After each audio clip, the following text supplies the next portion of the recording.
때는 바야흐로 2018년 9월 17일이었습니다. 저희 교회가 11월 둘째 주부터 이제 기도회를 시작했죠. 그러니까 몇 달 전입니다. 그날이 어떤 날이었냐면 이제 개척을 하기로 결단을 하고 그날 처음으로 제가 섬기던 교회 리더십들, 순장님들을 모아놓고 제가 사임 발표를 하기로 했어요. 그날이 이제 수요일이었기 때문에 수요 예배가 있었고 수요 예배 끝에 이제 끝난 다음에 다 모이시라고 했습니다. 그날은 몇 달 전부터 이제 약속을 잡아놨는데 그 수요 예배 설교를 위해서 제가 하와이에서 교제하던 한 목사님을 초청했어요. 원래 다른 지역에 계시는데 마침 이쪽을 방문하시기로 했었습니다. 그래서 예배 전에 만나서 이제 식사를 먼저 했어요. 근데 이제 이런저런 이야기를 나누는데 사실 제가 그 교회를 사임한다는 얘기를 그 자체를 안 했었거든요.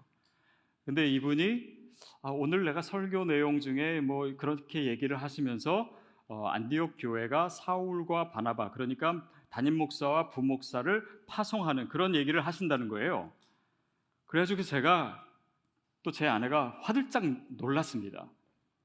그리고 좀 걱정이 됐어요. 왜냐하면 오늘 예배 끝난 다음에 우리 교인들한테 얘기할 텐데 마치 제가 떠나는 거를 조금 이렇게 성경적으로 미화시키거나 아니면 이렇게 설득하기 위해서 일부러 세웠다라고 할 수 있기 때문에 제가 그 목사님께 부탁드렸어요. 목사님, 정말 죄송하지만 혹시 오해가 있을 것 같으니 설교를 다른 걸 해주시면 안 되겠습니까?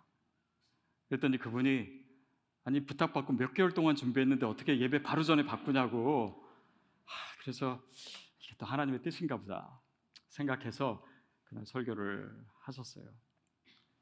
제가 놀란 이유는 저랑 김한성 목사님이랑 이제 파송받고 가기로 되어 있는 그런 상황이었기 때문에 그래서 하나님께서 다시 한번 이것이 하나님의 뜻임을 확인시켜 주셨구나, 그런 생각을 사실은 했습니다. 그때 그분이 나눠주셨던 그 내용이 오늘 우리가 방금 읽은 본문입니다. 안디옥 교회가 바나바와 바울을 파송한 이야기인데요. 우리 1절부터 3절까지 다시 한번 읽도록 하겠습니다. 시작. 안디옥 교회에 선지자들과 교사들이 있으니 곧 바나바와 니게르라 하는 시므온과 구레네 사람 루기오와 분봉왕 헤롯의 젖동생 마나인과 및 사울이라. 주를 섬겨 금식할 때에 성령이 이르시되 내가 불러 시키는 일을 위하여 바나바와 사울을 따로 세우라 하시니 이에 금식하여 기도하고 두 사람에게 안수하여 보내니라. 지금 이 시기만 해도요, 사울은 전혀 알려진 사람이 아닙니다. 그리고 그의 인생에서도 보듯이 예수님 믿는 자를 핍박했던 그런 사람이었기 때문에 또 교회에서 입지도 뭐 그렇게 좋을 리가 없었습니다. 어쩌면 굉장히 보잘것없는 사람, 바울과 또 바나바는 조금 뭐 초대교회 때 칭찬도 받고는 그랬죠. 근데 이 두 사람을 따로 세워서, 그것도 성령님의 음성이죠. 그리고 그들을 안수하고 보냈다라고 하는 내용이에요. 여러분, 그래서 여기서 이 두 사람을 선택한 것은요, 사울이나 바나바가 대단해서가 아닙니다. 특별해서가 아니에요. 하나님이 사람을 선택하시는 방법이 늘 이렇지 않습니까? 아브라함을 택하실 때도 아브라함이 뭔가 대단해서 택하신 것이 아니에요. 에서와 야곱 중에 하나님께서 선택하실 때도 야곱이 에서보다 훌륭해서가 아닙니다. 또 다윗을 왕을 세울 때도 다윗의 형들이 다 줄줄이 있었어요. 다 훌륭했습니다. 그런데 목동이고 가장 작은 다윗을 하나님께서 선택하셨어요. 또 열방을 축복하시기 위해서 이스라엘을 선택하신 것도 마찬가지 아닙니까? 지극히 작은 민족을 하나님께서 선택하신 거예요. 하나님 작은 사람을 좋아하시는 것 같아요. 교회 초창기에 이제 저랑 김한son 목사님 또 이상원 목사님밖에 없을 때 제가 한번 그런 얘기를 나눈 적이 있었는데, 우리 세 명의 공통점은 뭐냐면 사모님들의 키가 크다는 거다. 그리고 목사들은 그에 반면에 좀 다 고만고만해요. 그래서 저는 두 분이랑 있을 때 되게 마음이 편안하고 이렇게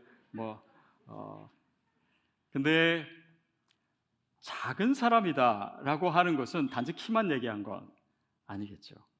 사회적으로 또 여러모로 인해서 우리가 정말 다 할 수 없을 것 같은 그런 사람들을 통해서 하나님은 능력을 나타내시잖아요. 근데 그 선택과 그 부르심이야말로 바로 디아스포라로의 부르심입니다. 보세요. 아브라함이 자기가 있었던 곳 메소포타미아에서는 뭐 그렇게 기죽지 않고 살아갈 수 있었습니다. 그러나 그는 가나안 땅에 살기 시작하면서요, 평생 이방인으로 살아갑니다. 주변인으로 살아가요. 그 자체가 작은 자로서의 부르심이에요. 또 야곱과 그의 자손들이 가나안 땅을 떠나서 애굽에 살았잖아요.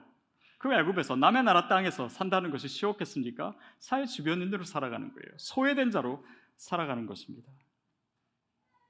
또 이스라엘 백성이 뭐 나중에 포로기로 끌려가기도 하고 아수르의 포로로, 바벨론의 포로로 이방 생활을 하게 되는 거예요. 다 이렇게 이방인의 삶, 디아스포라의 삶이야말로 작은 자의 삶입니다. 그런데 궁극적으로 예수님께서요, 디아스포라로 이 땅에 오신 겁니다. 그렇죠? 하늘 보좌를 버리고 이 땅에 오셔서 작은 자로, 외로운 자로, 소외된 자로 살으신 것이고, 그가 우리를 파송하고 제자들을 파송하신 것도 뭐예요? 안전한 곳에 있지 말고 너희를 환영하지 않는 곳에 가서 너희가 사회 중심이 아닌 주변부로 살아가는 그 자리에 가서 살아라 라고 하는 것이고, 또 초기 기독교인들도 로마의 치하에서 그렇게 흩어졌습니다. 그리고 거기서 살았어요. 여러분, 우리의 삶의 자리를 깊이 생각해 볼 필요가 있습니다. 어쩌면은 여러분 중에는 한국에 있을 때는 신앙이 없다가 여기 와서 믿음을 가지게 된 분도 있을 겁니다. 아니, 신앙생활 뭐 대충 하다가 정말 이민생활이 너무 외롭고 그래서 교회 오신 분도 있고, 힘들고 어려워서 하나님 의지할 수밖에 없어서 이곳에 살다 보니까 너무 의지할 곳도 없고 또 마음도 힘들어서 그래서 신앙생활을 하신 분도 아마도 계실 거예요. 이 모든 것이요, 다 디아스포라의 삶입니다. 하나님을 의지할 수밖에 없고 내 고향이 여기가 아닌 삶, 그리고 먼 본향을 향해서 순례자의 길을 살아가야 되는 삶, 그것이 디아스포라의 삶입니다. 자, 그런 부르심을 이렇게 사울과 바나바가 받고 이제 그들을 떠나라고 하십니다. 그리고 그들이 행하는 일들이 4절 5절에 나와 있습니다. 우리 같이 읽을게요. 시작. 두 사람이 성령의 보내심을 받아 실루기아에 내려가 거기서 배 타고 구브로에 가서 살라미에 이르러 하나님의 말씀을 유대인의 여러 회당에서 전할세 요한을 수행원으로 두었더라. 그 다음부터는 그들이 어떻게 어느 지역에 갔다, 거기서 뭘 했다, 이런 게 간단하게 나와 있습니다. 근데 이 내용을 우리가 좀 자세히 보면 2절에서도 성령이 이르시되, 이 모든 디아스포라 사역에 있어서 이 주체는 성령님이시고 그분이 말씀하시고 그분의 말씀을 그냥 따르고 행하는 것이 그들의 사역이었죠. 또 5절에 보면 성령의 보내심을 받아, 그러니까 내가 가고 싶은 곳을 간 게 아니에요. 하나님께서 말씀하신 곳에 간 것입니다. 내가 목표지로 삼았던 곳이 아니라 하나님이 여기 있어라 라고 하는 곳에 가는 것, 그것이 디아스포라의 삶입니다. 그런 의미에서 저와 여러분이 있는 곳, 이것은 뭐 내가 직장을 위해서, 공부를 위해서 여러 가지 이유는 있을 수 있지만 결국 크리스찬의 삶은 성령님의 인도하심을 받는 것이고 또 우리가 오늘도 그 길을 따라가고 있음을 기억해야 돼요. 실루기아로 가라, 그러면 거기 간 것입니다. 또 구브로로 가라, 그러면 거기 있고, 거기서 좀 머물러라, 머물고, 또 살라미로 가라, 거기서 유대인 회당에서 복음을 전하라, 그러면 또 며칠 묵으면서 거기에 있고. 그래서 여러분, 크리스천은 고스톱을 잘해야 됩니다. 가라고 할 때 가고, 멈추라고 할 때 멈추고, 다시 말하면 주님의 음성에 귀 기울이고 그 음성에 순종하는 것이에요. 사실 여러분도 그럴 것이고 또 저도 그렇고 우리 목사님도 그렇고 다 하나님의 뜻에 순종해서 이곳에 오시지 않았나 싶습니다. 제가 이제 하나님이 새로운 길을 열어주신다라고 하는 확신이 들었을 때 제가 제일 먼저 김한성 목사님께 여쭙습니다. 목사님, 제가 이렇게 하려고 하는데 저랑 같이 하시겠습니까?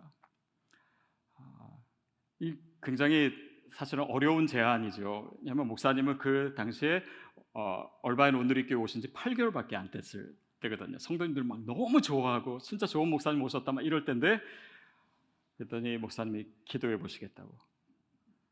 그러더니 다음 날 전화가 왔어요. 같이 하겠습니다. 다음 날인지 그 다음 날인지 하여튼 하루 이틀 만에. 목사님은 하나님이 빨리 말씀해 주시는 스타일인 것 같아요. 그 다음에 제가 이상훈 목사님한테 물었습니다. 이렇게 하려고 그러는데 같이 하겠습니까? 목사님이 저를 이렇게 쳐다보더라고요. 그러더니 그 자리에서 당연하지요 그러시는 거예요. 이분은 기도도 안 하고 막 결정을 하시더라고요. 아마도 나중에 기도를 많이 하시지 않았을까 싶어요. 근데 이 두 분과는 달리 저는 결정하는 게 사실은 쉽지 않았습니다. 그리고 그 전부터 사인은 있었지만 제가 애써 외면했어요. 왜냐하면 제가 그곳에 가고 싶은 길이 아니기 때문에. 그리고 화산에서 그 사건을 당하면서 그 메시지는 저에게 그날 주어졌습니다. 멈춰라. 그리고 네가 가고자 하는 곳에 가지 말고 내가 가고자 하는 곳에 있어라. 근데 그게 도대체 구체적으로 뭘 말씀하시는 건지 저는 몰랐습니다. 그리고 애써 그것을 제가 원하는 방향으로 해석하려고 씨름했어요. 근데 그 이후로 몇 개월 동안 그 해석 외에 다른 것이 주어지지 않는 겁니다. 그러면서 계속해서 성경을 읽을 때도 떠나라라고 하시고, 또 복음을 전하라라고 하시고, 또 다른 설교를 들어도 비슷한 얘기를 하시고, 성경을 읽고 큐티를 하고 묵상을 해도 계속 비슷한 얘기고, 또 그때 제가 한 5월 달인가 교회에서 선교적 교회 컨퍼런스를 했는데, 거기에 오신 정말 훌륭한 강사님들을 만나면서 선교적 교회에 대한 이야기를 많이 듣고, 그러면서 제 안에 하나님이 원하시는 그 교회의 그림이 저도 모르게 분명해지기 시작하는 거예요. 선명해지기 시작하는 겁니다. 이것은 제가 배우거나 제가 만들어낸 것이 절대 아니에요. 심플 오르게닉 미셔널, 이것이 원래 저에게 있었던 것이 아닙니다. 그런데 하나님께서 그 시간을 통해서 너무 선명하게 가르쳐 주시고, 말씀과 기도, 사랑의 공동체, 디아스포라 선교, 이 모든 것이 너무나 분명해졌어요. 한 번은 유튜브에서 하영조 목사님 강의를 듣는데, 사도행전적인 교회란 무엇인가? 1시간짜리, 저는 원래 그렇게 1시간짜리 긴 거 다 보지 않거든요. 근데 보다 보니까 멈출 수가 없는 거예요. 근데 그 가운데 말씀하셨던 것이 사도행전의 내용입니다. 사도들이 어디로 갔냐? 돌아다니면서 다 유대인 회당으로 갔다. 유대인 회당에 누가 오냐? 그 지역에 흩어져 살고 있던 디아스포라들, 디아스포라 유대인들이 온다. 결국 그들에게 사도 바울이 회당에서 복음을 전한 것이고, 그들이 복음을 받아서 그 복음대로 살기 시작하고, 그 지역에 있었던, 자기의 가까이 있었던 그 사람들에게 크리스찬의 모습으로 살아갈 때 복음의 역사가 일어난 것이다. 그것이 사도행전의 선교입니다. 저는요, 그때까지 디아스포라에 대해서 물론 알고 있었습니다. 그리고 제가 해마다 디아스포라 컨퍼런스에 그해도 몇 년째 가서 설교를 하고 강의를 했어요. 저에게는 너무나 익숙한 비전이었습니다. 그러나 제 마음에 제가 품은 비전은 아니었어요. 그것이 제 가슴에 이렇게 쑥 들어오는 거예요. 그 말씀을 듣는 순간.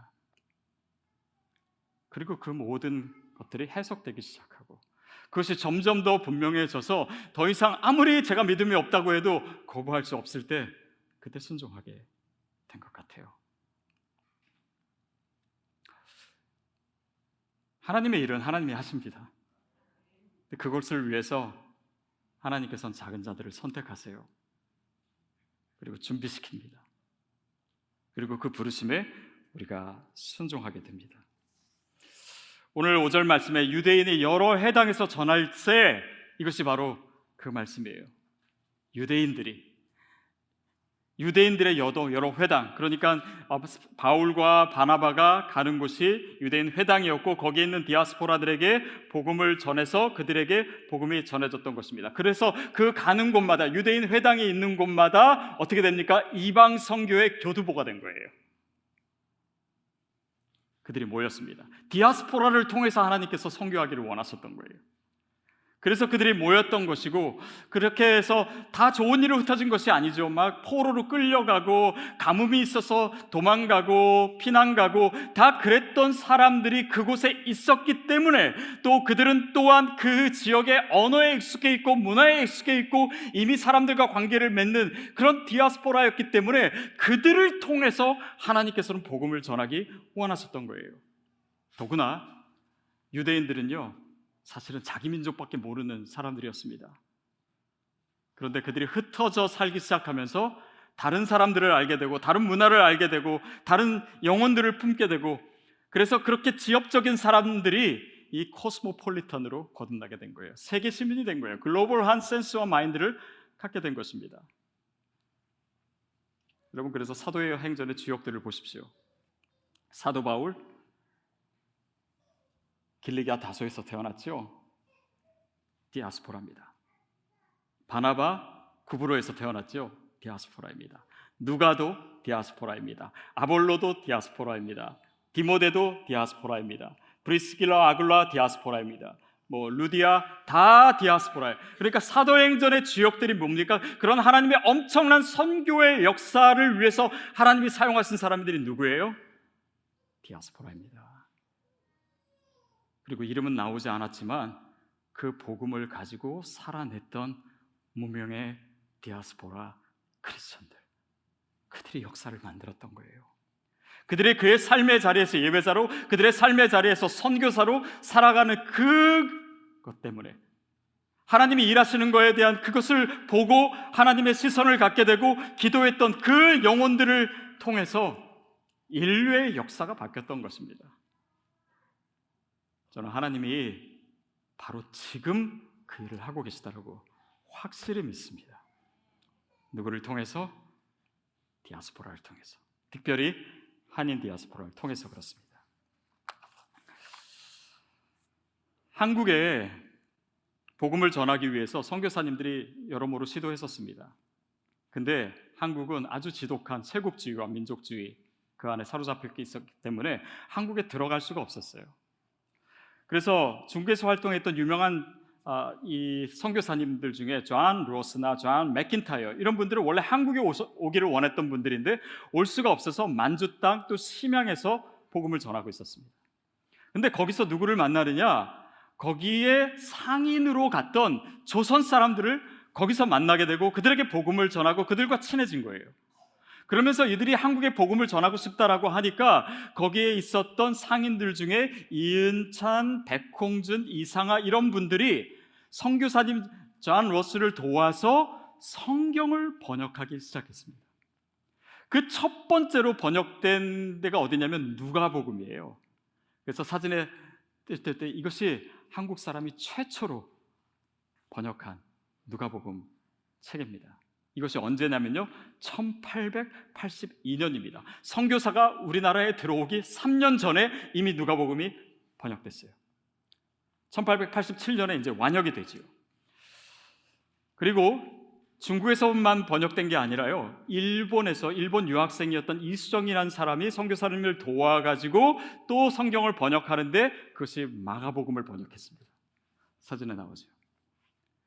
이 성경이 왜 중요하냐면요, 1885년에 한국으로 들어오는 대표적인 선교사 언더우드와 아펜젤러가요, 바로 이 성경책을, 마가복음을 가지고 한국에 들어와요. 한국에 들어왔더니 놀란 것은 뭐냐면 이미 서울에 크리스찬 공동체가 있었고 또 황해도에 교회가 있었습니다. 우리나라 최초의 교회, 소래교회, 1883년이요. 83년이 왜 중요하냐면요, 알렌 선교사, 최초의 의료인이죠. 그가 온 것이 1884년, 그리고 언더우드 아펜젤러가 온 것이 1885년. 그러니까 그 이전에 이미 한국 땅에 황해도에 교회가 있고 크리스찬 공동체가 있었던 거예요. 중국에서 아까 성경이 번역됐다고 했잖아요. 서상윤이라고 하는 사람이 홍삼 장사입니다. 장수예요. 홍삼을 파는 사람들인데 이 사람도 거기서 예수를 믿어가지고요, 3년 동안 성경책 15,000권을 조선으로 반입했습니다. 보따리 지고. 여러분, 이게 말이 15,000권이죠. 여러분 집에 책이 몇 권 있으면 이사할 때 그거 날리기 너무 힘들지 않습니까? 15,000권을 3년 동안 엄청난 헌신과, 그것도 굉장히 위험한 상황 아니었어요? 발각되면 자기가 죽을 수도 있는 그런 상황 속에서 이런 헌신이 있었기 때문에 한국의 크리스찬 공동체와 교회가 세워질 수 있었어요. 그리고 선교사가 들어오게 된 것입니다. 자, 이때 이제 기독교가 한국 땅에서 막 자라나기 시작할 때에 이민 역사가 시작됩니다. 이미 중국과 만주 이런 데는 상인들이 가 있었지만은 본격적인 이민은 1903년 1월 달에 하와이 사탕수수 밭에 일하러 온 7,000명의 한국인이 있습니다.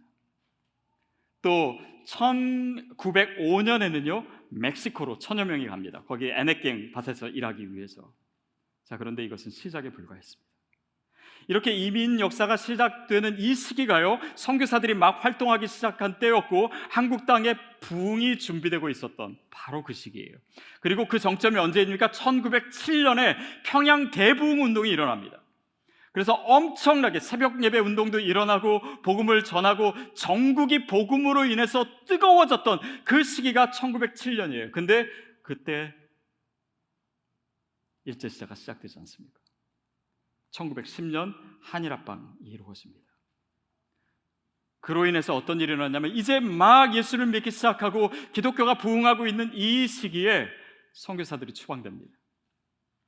그리고 신사참배를 강요하게 되고 배교를 강요받게 되고, 그래서 사람들이 한반도를 떠나기 시작한 것입니다. 수많은 사람들이 그 핍박을 피해서 흩어지기 시작했어요. 이게 이민 역사와 맥을 같이 하고 있는 것입니다. 1917년부터 26년까지는요 18만 명의 사람이요 소련으로 갑니다. 러시아 쪽으로 가요. 그래서 결국 거기서 살다가 이제 고려인이 되고, 그리고 1930년대에 거기 러일 전쟁 이후에 한국에 있는 그러니까 고려 사람들이 일본 사람과 내통한다 막 이런 소문이 돌아가지고 이들이 중앙아시아로 이주를 하죠. 기차를 타고 17만 명이 이주를 합니다. 여러분, 이 이주가 어땠을지 아마 우리는 상상할 수조차 없습니다.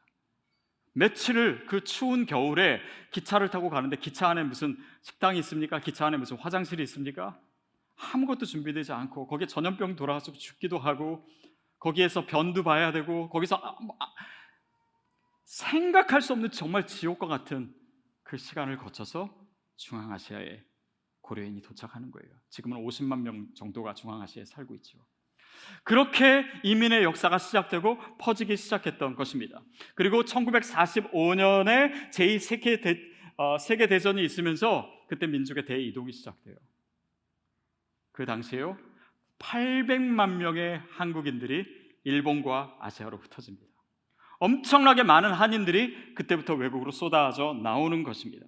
1948년에 해방이 되었습니다. 그 해방 이후에 한반도의 정치와 사회가 굉장히 혼란했습니다. 이 틈을 타서 사람들은 더 한국 땅을 벗어납니다.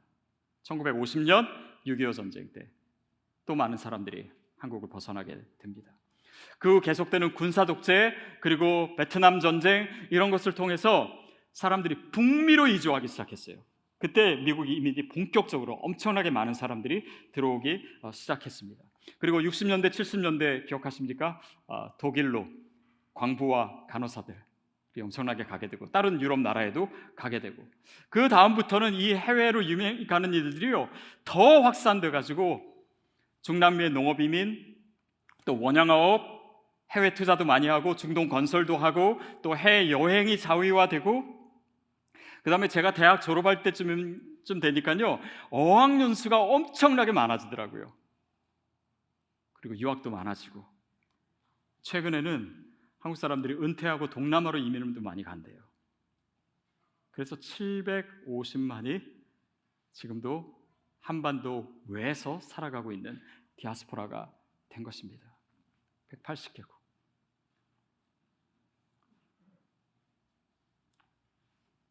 쇄국 정책으로 인해서 한반도에 갇혀 있었던 이 사람들을 하나님이 흩기 시작하셨던 거예요. 그리고 지금 우리가 살아가고 있는 이 시대에는 한국을 모르는 사람이 없습니다. 큰 회사들이 많이 생겼고요. 좋은 브랜드가 생겼고, 일본, 중국 해가지고 한류가 시작되더니 지금 전 세계를 덮고 BTS를 모르는 사람이 없고, 기생충 영화를 보고 오징어 게임 드라마를 전 세계 사람들이 다 보고, 그 중에 제일 유명한 건 미나리지만은, 그래서 우리가 다 아는 이 문화를 통해서 한국의 이미지를 바꾸고, 여러분 이것이 이상하다고 생각하지 않습니까? 이것이 그냥 우연으로 생각된 일 같습니까? 유대인들은 가는 곳마다 회당을 짓고 중국 사람들은 음식점을 만드는데 왜 한국 사람들은 교회를 짓나요?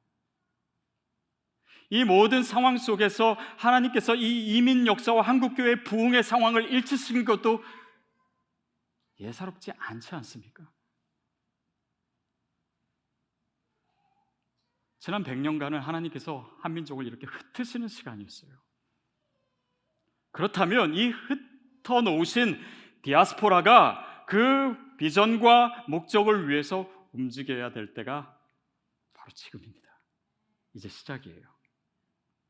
그래서 지금 기독교 복음주의 운동의 대표라고 할 수 있는 로잔 운동에서 디아스포라 커미티도 만들고 그런 네트워크도 만들고, 이 디아스포라가 선교적으로 너무나 중요한 자원이라는 것을 이제 사람들이 알기 시작해요. 그러나 이 복음의 엄청난 부흥을 경험한 한인들을 통해서 하나님께서 특별한 일을 하기를 원하시는 거죠. 여러분, 바로 이 맥락에서 시드 교회가 시작된 것입니다.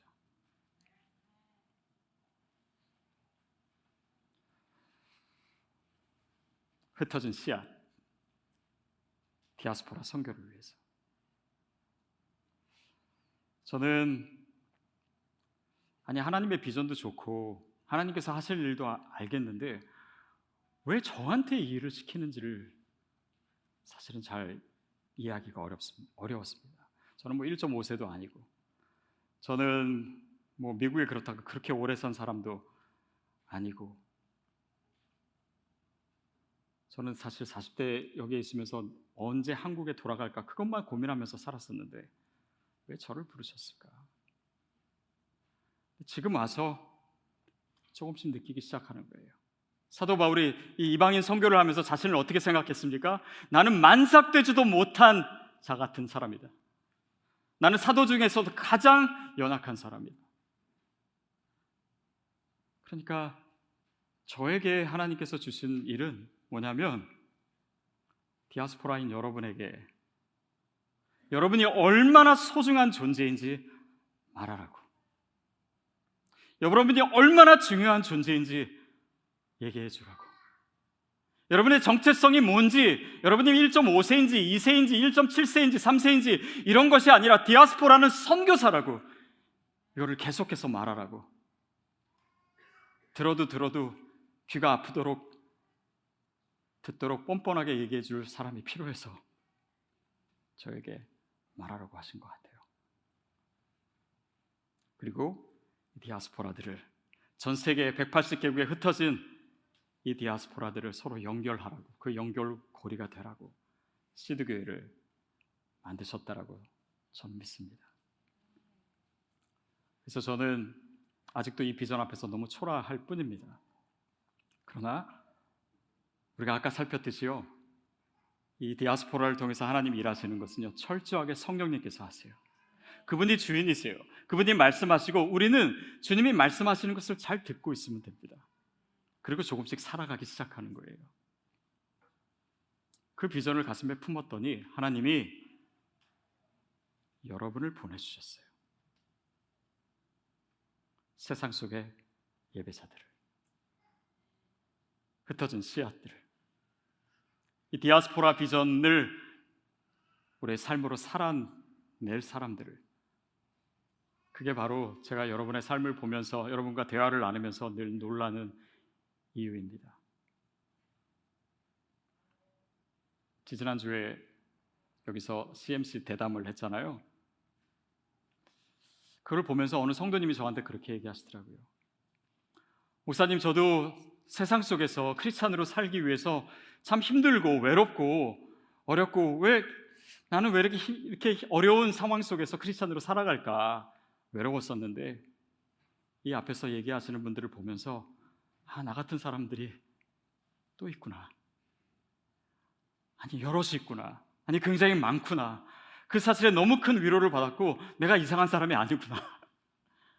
우리가 함께 격려하고 함께 축복하고 함께 힘을 모아서 그렇게 세상 속에 선교사로 살아가야 되는 그 공동체를 하나님께서 만들어 주셨구나.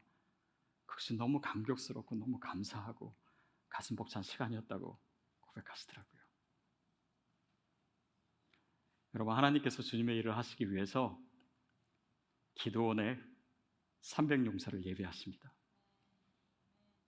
엘리야에게는 바알에게 무릎 꿇지 않은 7,000명의 사람을 내가 예비했다라고 하셨어요. 저는 그 하나님을 믿습니다. 그리고 이 비전은 저도 아니고 누군가가 할 수 있는 것이 아닙니다. 한 교회가 품을 수 있는 비전도 아니에요. 그러나 성령님께서 이 시대를 위해서 이미 준비해 놓으셨기 때문에, 이미 언어와 문화와 또 관계에 익숙한 디아스포라들을 훈련시키셨고, 우리가 그동안 살아왔던 시간이 힘들고 어려웠던 그 고난의 시간이 있을지라도 그것이 목표 안에서 주어진 시간이었다면 그것은 그 목표를 이루는 하나님의 능력이 될 것입니다. 우리의 삶의 이유, 우리의 삶의 목적, 내가 살아가고자 하는 그 표대, 그것이 바로 디아스포라 선교입니다. 그리고 그것을 우리 자녀들에게 가르쳐줘야 돼요. 우리 자녀들이 내가 누구인지를 알아야 됩니다. 내가 무엇을 위해서 살아야 되고, 내가 무엇을 위해서 대학 가고, 내가 무엇을 위해서 성공해야 되는지를 우리 자녀들이 알아야 합니다. 그 비전을 저는 저와 여러분이 이미 품고 있다고 믿습니다. 그리고 창립 3주년을 맞이하는 저와 여러분들이 주님께 표현할 수 있는 최고의 감사가 바로 이 비전을 나의 것으로 품는 것입니다.